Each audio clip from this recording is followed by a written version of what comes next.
The images shocked us last week. Families and kids walking right by cut utility lines left hanging along Cleveland streets. We checked today and nothing had changed. We even found a lot more wires hanging. So we went out again digging for answers. Good evening. I'm Danita Harris. And I'm Chris Flanagan. News Channel 5's Paul Kiska was the first to show us this problem. And Paul, one councilman says changes certainly needed to be made.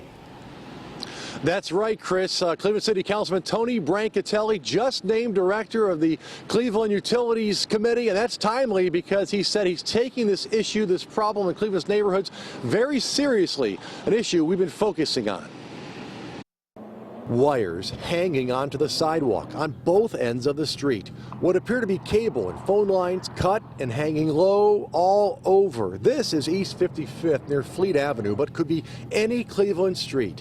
Today I went to City Hall looking for answers. Councilman Tony Brancatelli did talk to me about this. He told me he's frustrated too and said it's time to take action. We don't have anything right now regulating the basic phone companies, cable companies, and those who we see a lot of those hanging wires, what people think may be innocent and lying on the ground, at some point is going to become a hazardous situation, and we're going to have to regulate that. One of these days it's going to be a hot line. Brancatelli says some cable and satellite providers hire subcontractors, sometimes from out of state. Each time a resident or new renter changes cable or satellite providers, the new company sloppily cuts the old line and the cycle repeats. What used to be a cable connection coming direct to the house, then they go to satellite dish, the cable connection gets cut loose. Brancatelli said, and sometimes a demo crew hired by the city to demolish vacant houses is also to blame, and that too will be addressed, he said. It's everywhere though, that's for sure. Linda Hart is tired of dodging down lines, and while she warns everyone to treat all wires as if they're live, hot, and dangerous, worries about kids when an actual power line falls. It's not safe at all. They're gonna think it's normal and they're gonna play with it and get shocked or whatever.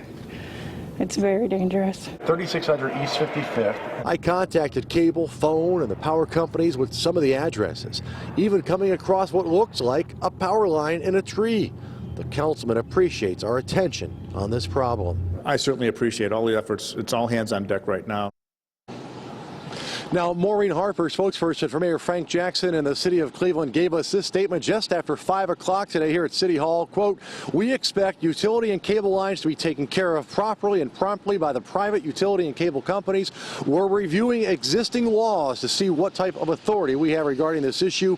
We will work with the utility and cable companies to work out a process to manage this issue." We also reached out to phone and cable companies. They tell us they're looking into this as well. Live from City Hall tonight, Paul Kiska, News Channel 5.